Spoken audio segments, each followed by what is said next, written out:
Greetings, gardeners. Since the Green Garden Guy is always growing food, and food is what we eat, and I'm always talking about food, I hear people all the time talking about diet. And I hear my doctor talk about diet. He go, "Bill, you're in excellent health for a man your age, but you need to go on a diet." Yeah, they're always saying that. As far as diets are concerned, obviously, I eat almost anything that comes my way, and my problem with diet is probably too much of it. So I happen to love food more than I should. There's my trouble. But there are so many diets, and what we consider to be proper diet. Throughout my life, that has changed dramatically, and there is no such thing as truth in diet. Diet is a point of view depending on the time, the information, who's paying for the information. That's a real important one. How we feel about things. Diet has so much to do with belief and knowledge and so on. I am personally one who I believe in the original diet. Okay, the original diet is humans are designed to eat almost anything that they can find that's not poisonous, tastes okay, and can be chewed and digested. That really is how we're built. We're omnivores. I know there's a lot of people that they're fruitarians, or this guy's a vegan, or that guy's a vegetarian, and there's Atkins diets, we have no carbs, and there's diets, I heard of one this morning based on fat, it goes on and on and on, and it keeps changing, folks. Any of you haven't been around quite as long, maybe, you see our what do we call it today? Is it a food pyramid? It was a food pyramid from the USDA. Now I think it's a circle. It's my plate or something on this order. Originally, back when I was born in the early 50s, it was a circle, And boy, I'm telling you, go ahead and pull up on Google the images of the USDA food groups. It's astounding, okay, the difference from one time to another time to another time. You go back to the 1940s and 50s, and the USDA is going to tell you, you're supposed to be eating sugar every day, you're supposed to be eating lard, okay? They'll tell you that, and at the very bottom, oh God, it just makes me scream. You get to the bottom after all this, and it tells you, and eat anything else you want. I love it. It is just so funny. Today, we don't even refer to meats anymore in the food diagrams. The USDA is now talking about proteins, but then of course the beef lobby and the chicken lobby are going, no, you can't say that. You got to tell people eat cows. So it depends on who's putting the money behind things, but diet is belief, and I think the further we get from just generally the fact that a human's an omnivore, we can eat almost anything and process it into the human body. When you start to leave that, you're making value judgments for whatever reason, and everybody's welcome to do that. But I hear from vegans all the time that I'm wrong because I eat meat. Well, I tell people constantly what it is that I do, and I have to tell you why I do it. But I'm telling you, it's up to you as to whether you want to believe me, pick up on the information, or assimilate anything I've said into your lifestyle. I will never tell you what it is that you should be doing. I don't know what you should be doing, so how can I tell you that, Yet I do get people, especially the ones who will not touch animals, at all, who will be telling me all the time, oh no, I should be, never doing this, never doing that, and so on. Well, that's kind of from my point of view, it's pretty much malarkey, because again, we are designed to eat almost anything, and anything departing from that in a diet is just simply value judgments based on a person's individual moral or ethical beliefs, and ethics and morals can be reapplied depending on circumstances. So it all depends, it really does. I get a real kick out of You know, people in Los Angeles say we shouldn't be eating animal fats, and I'm looking at Eskimos consuming seals, you know, and going, well, yeah, that's natural food for them, isn't it, you know? No, you Eskimos should be eating tofu, you know, soya protein, you know. Right. I could see an Eskimo looking at tofu, you know. No, give me a seal, thank you. Yeah, so we are just assaulted with all sorts of dietary information. And again, I really believe that when somebody tells you this is what you should be doing, run. Okay? It's whatever works for you. You know, it may not work for me, it may not work for them, but if it works for you, hey, it's fine. You know, it's no problem with that. A gentleman left this morning who eats mostly entirely fruit. That's why he stopped by to visit me. You know, I couldn't do that. I like fruit. I eat lots and lots and lots of fruit. I eat lots of vegetables. And then I also get chickens in my garden that eat my tomatoes. And so when I pop the wild chickens with a pellet gun, do I leave them for the flies? I make them into chicken soup. Come on, you know. They're edible too. And if they're going to eat my crops, then I'm going to eat them. Simple equation. Eat my crops, you get eaten. And, you know, but I don't have these ethical or moral encumbrances. Not to say I don't have ethics, but, you know, it's all applied from your point of view. And I believe in anything that is natural. In other words, the human is an omnivore. The human has been and will be eating anything that comes into their path historically that's slow enough to be caught, tender enough to chew, tastes pretty good, you know, locally abundant, and so on, and probably changing from one time to another. You know, it's wild chickens one day, it's seeds from grass the next day, you know, the day after that it's wild figs or whatever, you know. In nature, this was how wild humans originally grew up and how we fed. We did not have ethical classifications that says, no, you can't eat the antelopes because they have eyelashes and big brown eyes, you know. Everything drops dead. Everything eats everything else. You know, the entire universe destroys itself in order to recreate itself. If stars did not go supernova when they fused to iron in the core, we would not have most of the elements in the periodic table. The star is destroyed, along with all planets or anything that might have been orbiting it, turned to dust, and the stuff drifts off through the universe, and it comes down here to planet Earth, basically, and the calcium in my bones is from dead stars. Everything that I am, basically, was created somewhere else by the destruction of something else. So you cannot have creation without having destruction, man. You know, it's the yin-yang situation. These things are intertwined in reality. And so you can take yourself out of that real situation, use your mind to imagine that we must do it this way or must have this, but these are all human judgments, they're illusions, and they're things that we think up, and they really got nothing to do with the reality you live in here. Here on Earth, everything eats everything else. Case closed. That simple. And humans are no different than that. And so I do believe that it's probably good for us that we do eat diets out there that talk about, oh, don't eat carbs, or this one says, oh, live on fats, or this one says, never eat sugars. Well, I think that probably the best solution is eat everything in moderation. Don't get hung up. Move through whatever it is that it's in front of you. In the video about diet and prevention of disease, I had brought up the idea of seasonal and local eating.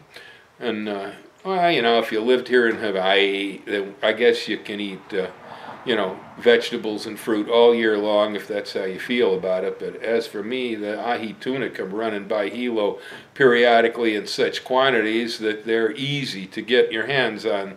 Delicious, fresh ahi tuna. I prefer eating it raw, personally, is my favorite way to eat that fish. And while I love the stuff, I would think it's almost a waste that human beings didn't consume some of those tunas. But, you know, it's my opinion of it. And it's another abundant local food source. As I said, the island is covered in wild chickens. Now, there's some of the lousiest chicken I have ever eaten because they're tough, stringy old things and good for nothing but dunking them in a soup pot. But they're everywhere. They get into everything. They eat my fruit. They eat my vegetables. They dig up my compost and so on. And so the best solution for wild chickens is shoot them. And then what do you do with them afterwards? Put them in a soup pot. Hey, an example of foods and fads. You know, foods and fads, this really is, and diet and fad. People get locked into this thing. Oh no, this is gospel. No, it's fad, okay? Because it keeps changing. It's always changing. Watch, it changes. Coconuts, coconut fat. Coconut fat used to be widely used. It was cheap, abundant, you know. It worked well to do quite a few things because it was one of the few saturated fats found in vegetable. Then, one day, the USDA suddenly decided, no, coconut fat's deadly because it's saturated. And they turned on butter, they turned on all the other saturated fats we were eating, and they said, do vegetable fats like margarine. They're polyunsaturated. Yeah, well, they were hydrogenated vegetable oils too on top of it. They created hardening of the arteries and all sorts of problems. Very, very unhealthy for us, they were. And they were supposed to be the substitute for the saturated fats. Well, you know, so we pulled away from coconut fat, saturated fats, we ate all these hydrogenated vegetable oils, you know, and, well, we started to get heart disease, more so than when we ate saturated fats. Then it turns back around, and now all of a sudden coconut fat and coconut water are big health foods. I go to a health food store, I find coconut oil on the shelf, you know. Man, in the 60s they told you it was going to plug your arteries up, you were going to drop dead overnight from eating it. You know, this stuff goes back and forth. Now we're heading into another point where we're going, well, maybe coconut fat isn't going to kill you, but it's not a health food either, you know. She bought a big tub of it. I said, I don't like the taste of it in anything besides curry when I cook it, because anything you cook in coconut fat tastes like coconuts. And so she's using it for her body oil. You know, from food to body lotion, just like that. You know, butter. Butter was once considered a health food. Then butter was considered basically a poison. Then butter was considered probably good for you. It is what we call a healing fat. And it does tend to promote good arteries rather than blocking them, actually. Yeah, eggs were another one. Eggs were some of the best, purest protein you can get your hands on. Then suddenly went, oh my God, there's cholesterol in eggs. You can't eat them anymore. Everybody's pulling the yolks out and throwing them away, you know, and all this junk. And I mean, it was a perfectly good egg, and you threw half of it out. Doesn't make sense to me.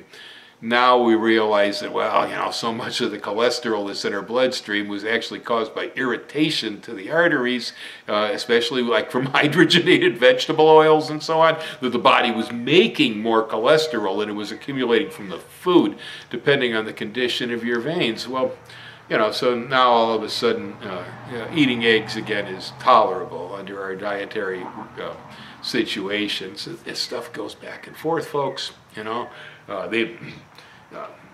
Gluten-free. Oh, man, I tell you what.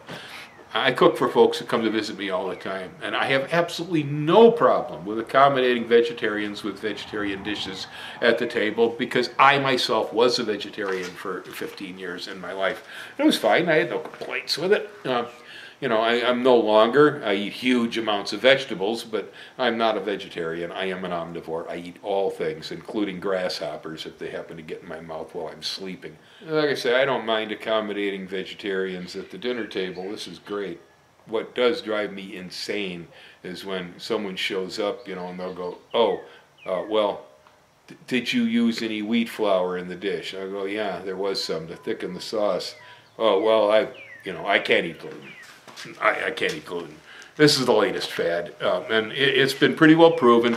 Medical science has statistics indicating that 80% of the people that think that they have celiac disease and have to eat gluten-free food are not, okay? There's nothing wrong with them. Yes, they could eat gluten if they wanted to, you know, and gluten has been part of our diet forever, especially white Europeans, okay? Gluten was in the wheat we ate. Gluten was in the rye we ate. Gluten was in the barley, you know, and so on. Gluten was available in so many of the foods that were commonly eaten by our white European ancestors. You know, you live in a different culture, maybe you didn't get as much gluten, and so you might be more susceptible to it. But 80% of the people out there that think they need to eat gluten-free food don't need to eat gluten-free food. This is a fad, okay?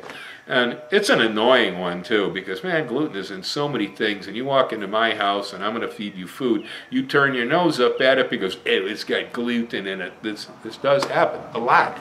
And like I said, I can put up with vegetarian and non-vegetarian issues. This is very easy for me to deal with when you start to look at things like gluten. I tell you what, 1,000 years ago, all you people that think, oh, you can't eat animals, or oh, I can never eat gluten, or whatever your weird dietary requirements might happen to be, most of them are in your head. And 1,000 years ago, you'd have starved to death from malnutrition. You wouldn't have been able to breed because people had to eat whatever it was that was sitting there or else. Yeah, it's simple, you know. And, you know, it's only today through the luxury of industrialized agriculture that came about during the 20th century. And a lot of that industrialized agriculture is very, very destructive to the land, to the environment. It also has produced lower and lower grades of food. Most of the food we have today is not nearly as nutritious as it should be due to chemicalized farming and over-farm fields and so on. And so these types of approaches to farming that have allowed us to pick and choose what it is we will and won't eat, they're caused by industrialized agriculture. It's the only reason that you can have these specialized diets. Otherwise, you're going to have to eat whatever was there if it was just potatoes, or you weren't going to survive. And so this whole special diet, what's right, what's wrong stuff, dude, it's all 20th century, and it all has to do with technological advances. It has almost nothing to do with reality of life on Earth and in this planet, you know. And so it's a mindset.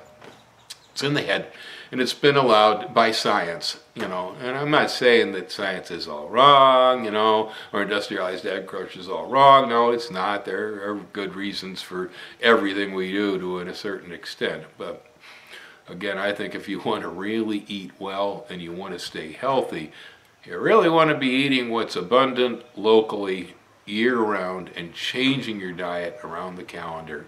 You know, eating the same kind of stuff all the time is bad for you, and the more you limit what it is that's possible for you to eat, the less selection you have off the palette of foods that you might have consumed.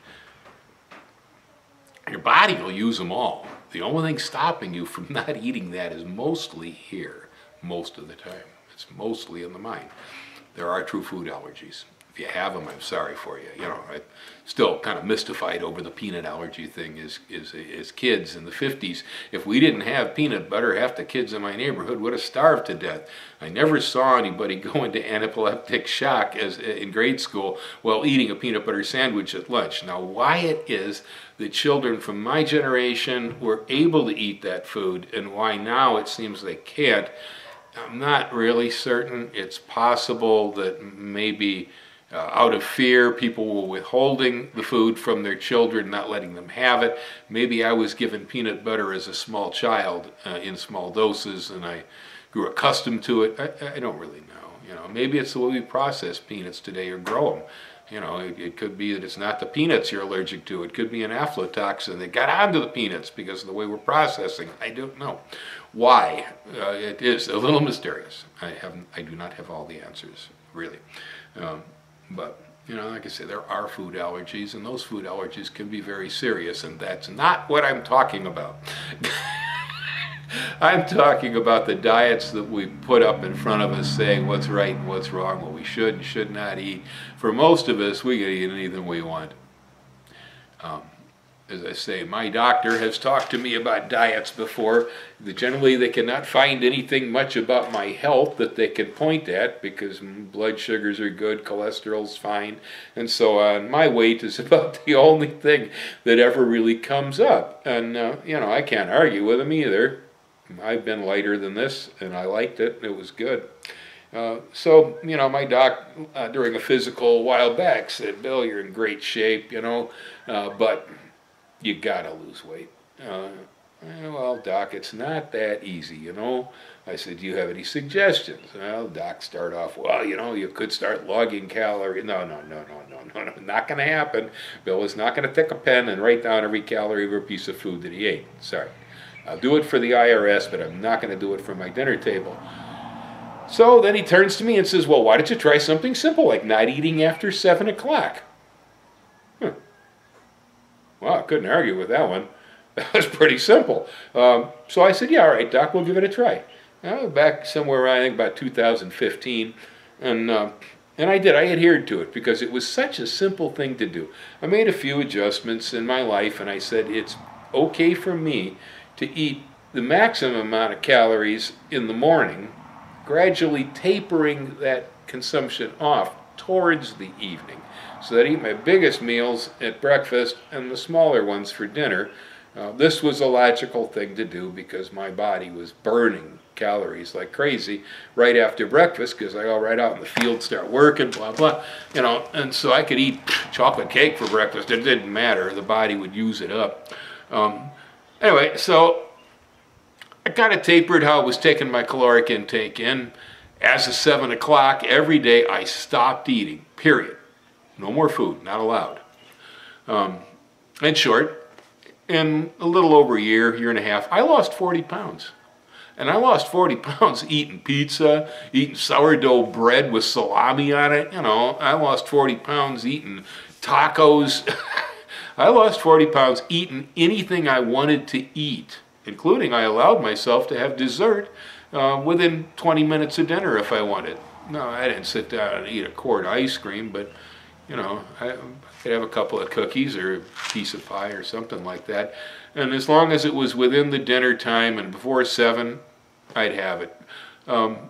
Often later in the evening, I might start getting cravings for munchies, and so I found a way to trick myself by using either a couple of kumquats. The intense flavor of the kumquat would really flatten out the urge. It would just kill it. All right, I'd come back in 20 minutes, but maybe I'd eat another kumquat.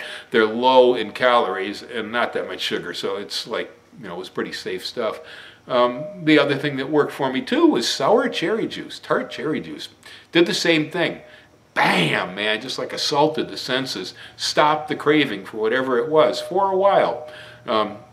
And of course the tart cherry juice will flush purines out of the blood, so it was good to keep my uric acid levels down. Didn't get gout attacks, so it was a double whammy. It's a good thing. Anyway, so I lost 40 pounds in about a year and a half on that diet. And I didn't really change anything else I did. Now, that's my kind of diet. Okay, and so the idea of breakfast or break fast, if you actually do put yourself into a fast for the night before you finally eat your breakfast meal, and you make it a good one, treat yourself. Have pancakes and bacon if you want it. I don't care, whatever it is that turns you on. But start the day off with a good load of food so that you have something to burn and you do not starve first thing and lose your energy. You can lose weight that way. I think Oprah's on some kind of thing on this order. She's eating whatever she wants to eat. It's true. You could lose weight if you feeling obese. It is possible to keep your favorite foods. It's just a matter of moderation, when you eat them, how much you eat them, and then stop eating them so you give your whole body a break. So when you wake up in the morning, hopefully your system is almost empty. Yeah, so let's have a look at some of those goofy old food pyramid diagrams. Yeah, so here we got a food circle of, I believe it's 7 groups of food there from the 1950s. And this circle actually includes foods like sugar, like fat, butter, lard are in these circles. It says, for health, eat some food from each group every day. What really kills me, though, is at the very bottom, and this is my line, too. I really agree with this. Down at the very bottom, it says, in addition to the basic 7, eat any other food you want. I like that. This was in the 1950s. It's changed, huh? Well, here's another great food chart from the 1950s. This one actually includes wholemeal bread. It says brown bread, it's referred to in those days. And green salads and such. Oh, they get tomatoes in there. Potatoes, carrots, fruit. But they're also including that we use butter, milk, margarine, cheese, eggs, herrings. Well, this one's got liver in it. Y'all gonna love that, huh? That group 2, the energy foods. I love this, man, the energy foods. That's like great, okay? It's got potatoes, bread, flour, oatmeal, rice, sago, which I have no idea what that is. Sugar, it's one of the energy foods. Dried fruit, honey, cheese, butter, margarine, drippings, suet, lard, bacon, and ham. These are all energy foods. When was the last time you ran across a food group that included things like drippings, suet, and lard? All right, this really has changed so much. Show the happy kids down there, eat something from every group every day, so don't forget to eat your lard. Have a nice spoonful of lard. Yep, and here's one from the USDA back before the days of the margarine lobby, where we've broken it down as far as what foods you eat for what meal, and I see that on every one of these they have included butter. Okay, butter is in every meal. There is no mention of margarine, olive oil, or any such thing like that. The little wheels over there also include sugar as part of a basic nutrient in the energy foods. And at dinner, they are insisting that you need to have your dessert. Now, I mean, there's nothing wrong with having dessert with dinner, but I don't think it exists in the current food pyramids. So that's kind of a kick on the basic 7 food groups back in the 50s. Here we have one of the modern pyramid groups. This is from the Harvard Medical School, not from the U.S. government. So we have here less, what do we call it, lobbying going on, although there are various industrial groups that also pay for education in our school systems, so there's an effect here. I see that they're talking about use healthy oils like olive and canola for cooking on salad at the table. Limit butter, they're telling us now, okay? Avoid trans fats, all right? So, well, the trans fats were the margarines of the 60s and 70s, which we were told were going to be healthier for us than the butter and the lard and the suet of the 50s, but now here, 21st century, we're saying, no, don't eat the margarine anymore. Be careful how much butter you eat. They're not saying it's bad, but you don't need much. And they're telling you to eat olive oil. Well, it's fine. It's rational. But you can see how it's changed. Wow. And here they're saying eat more vegetables, eat a greater variety, the better. But they're saying potatoes and French fries don't count as vegetables. Well, they used to count as vegetables. Now we're saying a potato's not a vegetable. And it says eat plenty of fruits of all colors. This is very logical, good information. It says drink water, tea, or coffee with little or no sugar. Now, sugar used to be a basic food group. It says limit the dairy. Dairy in that glass of milk used to show up in every one of the food pyramids, man. Of course, you could say, well, that was the dairy lobby, I guess. But they're saying limit the milk to 1 or 2 servings a day, and juice, 1 small glass. Avoid sugary drinks. So we're in this point here where we don't live on Coca-Cola and we know it. It says eat a variety of whole grains like whole wheat bread, whole grain pasta, brown rice. Limit refined grains like white rice and white bread. It says choose fish, Poultry, beans, and nuts. Limit red meat and cheese. Avoid bacon, cold cuts, and other processed meats. Now, bacon, lard, and ham used to be part of the energy food group and were definitely part of our daily consumption. And I'll tell you what, they didn't call that layer healthy protein. They either called it healthy energy foods, or they just referred to it as our meat intake. Now we have to accommodate the fact that some people do not eat meat, and so there are other possible protein sources, but they were being warned against eating the things that in the 1950s used to build strong bodies 7 ways, you know. So this stuff changes constantly. It just changes. And I'm not saying there's anything wrong with this Harvard Medical School thing. This is pretty close to my diet. That's pretty much how I eat. Although I don't limit myself just to that. I will eat anything and everything else that comes my way, but this is what I eat most of the time. So it's a good plan. But man, oh man, it just keeps going round and round and round and round. So those of you who think that, you know, the diet you're using is the only way to eat right, baloney. It changes all the time, folks, constantly. So aloha. Have a lovely lunch or dinner or whatever's next, and hopefully you picked it from the garden.